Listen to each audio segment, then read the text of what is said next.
Olá a todos, espero que estejam todos bem. Hoje vamos fazer a correção da semana 1 do PET 4, tá? Antes de mais nada, eu gostaria de pedir desculpa para vocês pela demora em postar o vídeo, é porque eu postei o vídeo já, eu já tinha gravado esse vídeo, a segunda vez que estou gravando, e o vídeo ele ficou corrompido, acho que meu celular deve dar algum problema, mas enfim, vamos fazer de novo aqui então olha só. Aqui o primeiro fala o seguinte, olha só, a gente está trabalhando agora com frações, então nada mais importante do que entender como é que funcionam as frações, tá bom? Ó, use uma calculadora e determine a medida aproximada do diâmetro da Lua em quilômetros, sabendo que a medida aproximada do diâmetro da Terra é 12.760 quilômetros e a medida do diâmetro da Lua é 3 onzeavos da medida do diâmetro da Terra. Então ele falou o seguinte, a medida da Lua é de 3 da Terra.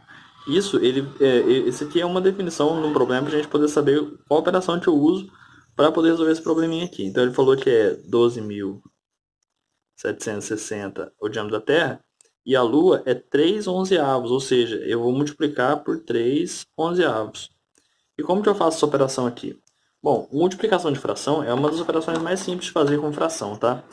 Bom, aqui eu preciso transformar esse número em fração, eu coloco o número 1 embaixo, e multiplico o número de cima pelo número de cima, o número de baixo pelo número de baixo. Então, 12.760 dividido vezes 3, né, vai dar 38.280. Tá? E 1 vezes 11 vai dar 11 mesmo. Aí, fazendo essa... Agora eu vou ter uma divisão. O número de cima dividido pelo número de baixo. Esse sinal de fração ele serve como divisão também, tá? Então, 38.280 dividido por 11 vai dar 3.000. Então, aqui vai ficar igual a 3.480 quilômetros. Então, esse é o diâmetro da Lua, tá? Aproximadamente. Bom, então, gente, aqui vocês vão poder usar uma calculadora para fazer, tá bom? Porque o número é grande, tá? E a divisão, ela dá um pouquinho de trabalho de fazer aí, então, enfim. A número 2 fala o seguinte, olha só. A figura 1, 2 e 3 são respectivamente um retângulo, tá? Todos retângulos, tá? Um quadrado e um quadrado e um quadrado, tá? Então, retângulo, quadrado, quadrado. Cada uma dessas três figuras estão divididas em quadradinhos iguais, tá? Então, o que acontece? Qual a alternativa abaixo representa a fração correspondente à parte sombreada? Lembrando, embaixo da fração a gente coloca o número de partes que a figura foi dividida. E em cima da fração, no numerador, a gente coloca o número de partes pintadas, tá? Então vamos fazer a primeira aqui para a gente poder mostrar que a primeira foi dividida em 1, 2, 3, 1, 2, 3, 4, 5, 6. Então ela foi dividida em 18 partes, tá? E foi pintada uma. Então isso aqui é 1/18, tá bom? A número 2, ela foi dividida em 1, 2, 3, 9 partes. Então, ela foi dividida em 9 partes. Pintados foram uma, aqui eu tenho duas, 3 partes, tá? Porque isso aqui é metade da parte. Então, uma, duas, 3 e meio. 3 partes e meio. Então, 3,5. Só que eu não posso deixar essa fração com número decimal assim. Então, para ver na número inteiro, é só eu dobrar isso aqui, né? Então, se eu dobrar o número de cima, eu dobro o número de baixo também. Então, isso aqui vai ficar... O dobro de 3,5 é 7. E o dobro de 9 é 18. Então, aqui ela foi 7/18, tá? E a última aqui, ela foi dividida em 1, 2, 3, 4, 5. 1, 2, 3, 4, 5. Então, 25 partes. Foram pintadas 1, 2, 3, 4, 5, 6, 7, 8, 9, 10, 11, 12, 13. 13. Foram 13, então foi pintados 13, 25 avos. Isso aqui não tem muito que mexer não, tá bom? Bom, agora vamos lá então. Quais alternativas abaixo representam a fração correspondente à parte sombreada de cada figura? Então a primeira foi 1 20avos, 7 18 e 12 25. Não. 1 20avos, 1 terço, não. A de primeira foi 1 18avos, né? Então vamos estar entre essas duas. Então 1 18avos, 1 terço, não, né? 1 terço não. Porque foi 7 18avos. E aqui é 1 18avos, certo? 7 18avos, certo? 13 25avos. Então a resposta nossa é a letra D, tá bom? Escreva uma fração que representa a parte não colorida de cada figura. Bom, no caso, é só eu ver o que falta para 18 e colocar em cima, embaixo continuar 18 mesmo. Na primeira era um 18avos. Então, para ficar 18 total, fica 17. Então a primeira é 17 18avos. A segunda, 7 18avos. Então, para 7 para 18 faltam 11 18avos. E a terceira foi 13 25. 13 25 avos, então 13 para chegar no 25 falta 12, então a gente vai ficar 12 25 avos, ok? Beleza, vamos lá para a próxima. Ó, no mês de setembro, o município de Rio Verde apresentou as seguintes condições meteorológicas. Aí tá aqui, ó. Tá sol, nuvem, chuva, sol, nuvem, tem vento também, né? Enfim. Aqui, ó, sol, chuva, ventos e nublado, tá? Então, olha só. A fração que representa os dias sem chuva ou sem vento em relação ao total de dias daquele mês. Lembrando, esses dias aqui não contam, tá? Então esse aqui não conta. Então o número de dias nosso que tem são tirando 1, 2, 3, 4, 5, teria que ter 1, 2, 3, 4, 5. 30 menos 4, 30 menos 5 vai dar 25 dias. Então esse nosso mês aqui tem 25 dias. Tá? Eu só preciso saber se ele conta os dias que não terminar, né? Então aqui vai ser 13, 1, 2, 3, 4, são 35, né? Menos 5, 30 dias.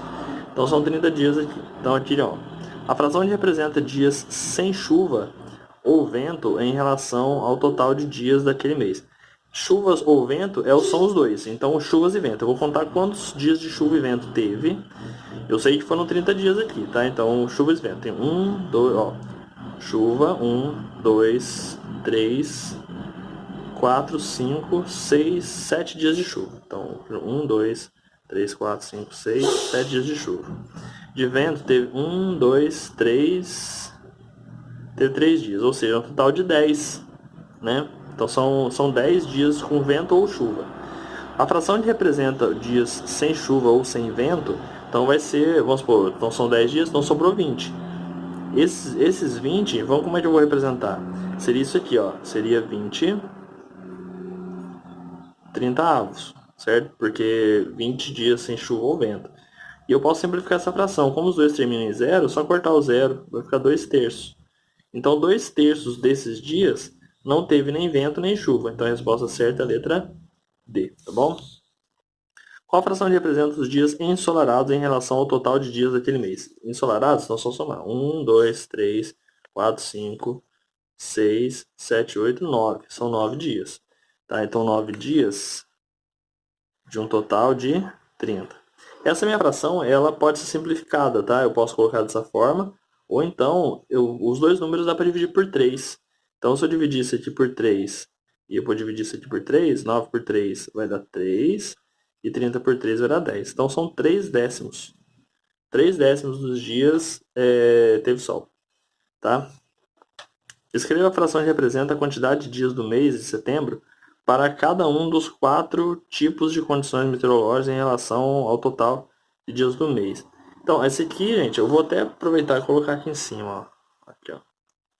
Então, sol, a gente acabou de calcular, dá 3 décimos. 3 décimos. De chuva, 1, 2, 3, 4, 5, 6. 1, 2, 3, 4, 5, 6, 7.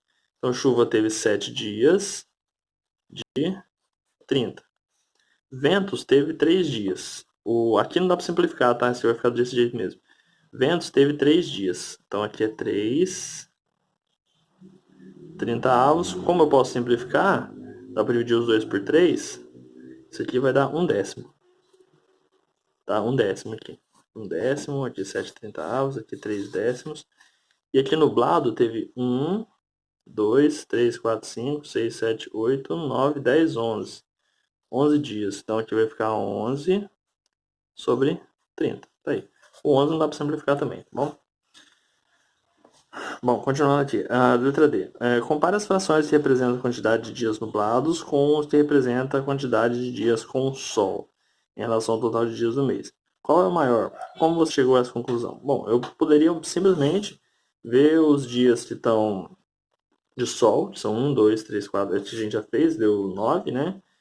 E os dias nublados, que ele pede, nublado tem 11. Então, seriam os nublados, né? Só olhar aqui no denominador.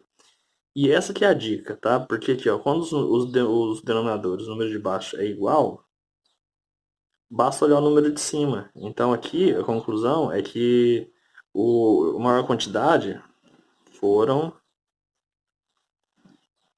os dias nublados, pois tem maior numerador, número de cima, tá? Ou tem maior quantidade, tá? Bom, sistematizando os conceitos. A fração é uma forma de representar a divisão, é uma divisão. Igual eu falei para vocês, o traço de fração é uma divisão. Portanto, em comparação entre dois números inteiros, o conjunto de todas as frações é denominado como conjunto dos números racionais, tá? É um outro número de conjunto, outro conjunto de números. A gente já viu os números naturais, né? E agora a gente está vendo as frações. E também entre os números decimais, tá? Com vírgula. Observe o seguinte, AB, CD, EF e H. São os segmentos de reta, tá? E as relações em destaque. Então aqui ele falou assim, olha só. AB é um terço de CD. Então o AB ele é um terço de CD, ou seja, é verdade, porque se eu pegar o CD e dividir por 3, vai dar o AB. O CD é 3 quintos do GH. Então o CD 3, aqui foi dividido em 5 partes, ó, 1, 2, 3, 4, 5, ele pega 3. E o GH é 5 quartos de EF. Então o GH é 5 quartos de... Então tá, eu peguei 5... Opa. Ah tá, o GH são 5 quartos. Então eu vou ter que pegar mais um pedacinho aqui, né? Dividido por 4 do GH. Beleza.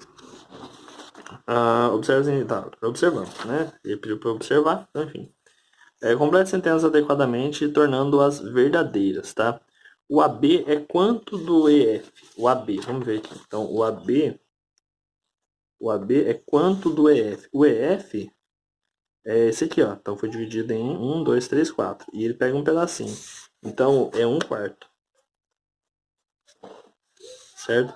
O EF é quando do GH? O EF, que é esse aqui, é quando do GH? Bom, o EF, ele foi dividido em 5 partes e pegou 4. Então aqui ele é 4 quintos. 4 quintos de H. Aí ele já começou o triplo. Aqui, a letra C. Qual que é o triplo de quem? Bom, o CD é o triplo do AB. Tá? Por quê? Porque ele é 3 vezes maior, tá? O CD é quanto do EF? O CD tá aqui. É quanto do EF? O EF é dividido em 4 partes e aqui eu vou pegar 3. Então ele é 3 quartos. O GH é quanto do CD? O GH é quanto do CD? Bom, aqui o CD para chegar no GH precisa de mais duas partes. Então ele fica 1, 2, 3, 4, 5. Ele é 5 terços. Por que eu coloquei 5 terços? Porque a figura foi dividida em 3 partes. Eu ia precisar de mais duas. Tá? Por isso eu coloquei 5 terços. 1 terço de I é igual a AB. Então, a gente já falou, 1 terço do CD, né? Porque o CD é 3 vezes maior que o AB.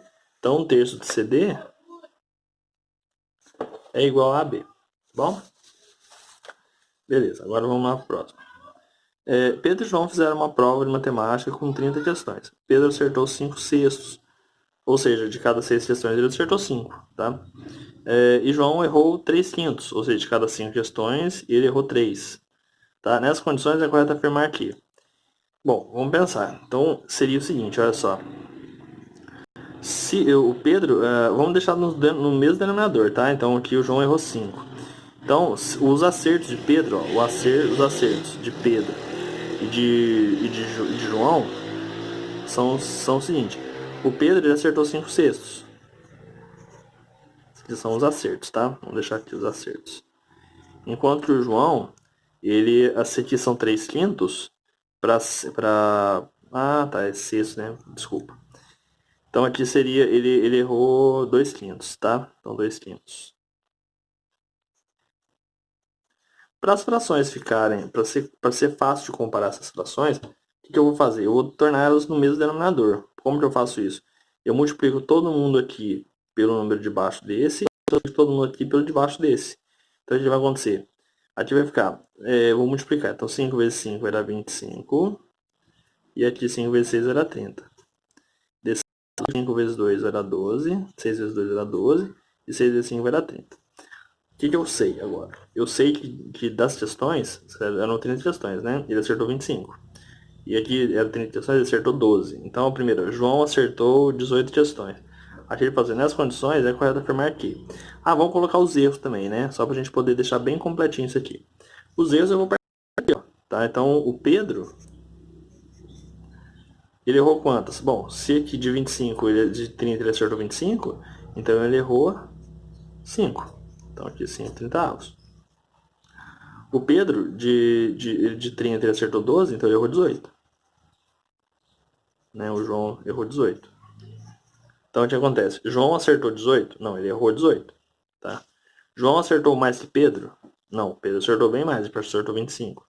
Pedro acertou 25 questões? Sim, Pedro acertou 25 questões. Tá? Pedro e João juntos erraram 17? Pedro e João juntos erraram 17? Não, juntos eles erraram 23, porque 5 mais 18 era 23. Tá? Bom, determine quantos carros iniciaram uma corrida. Tchau. Determine quantos carros iniciaram uma corrida de Fórmula 1, sabendo que os 12 carros que completaram todas as voltas representam 2/3 dos que iniciaram a corrida. Tá, vamos ler de novo. Determine quantos carros iniciaram uma corrida de Fórmula 1, sabendo que os 12 carros que completaram todas as voltas representam 2/3 da corrida. Tá? Como que eu faço isso? Bom, nesse caso aqui, gente, a gente usaria uma materinha chamada regra de 3. Por quê? Porque esses 12 representam os que chegaram, que é igual a isso daqui, certo? O 1/3 é o que ficou faltando. Só que o que acontece? O que eu posso fazer aqui?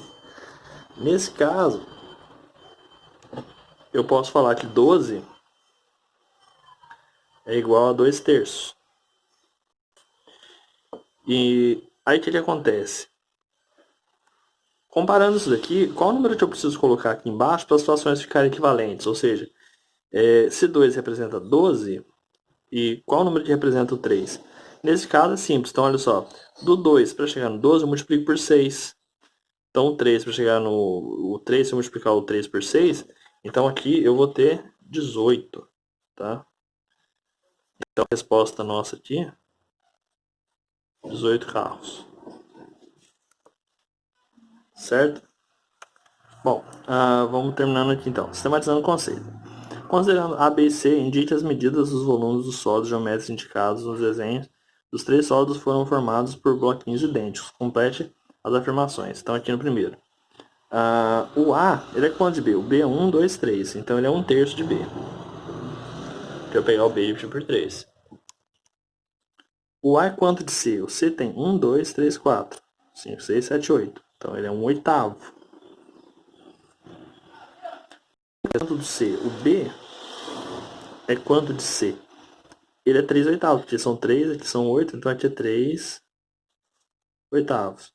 E o C é quanto de B? Bom, aqui o C, ele vai pegar esse aqui, então o B são 3, só que ele vai precisar de 8 partes. Certinho? É isso, tá? Espero que vocês tenham entendido, tá? Qualquer dúvida, vocês comentem aí embaixo, tá? Um abraço e tchau.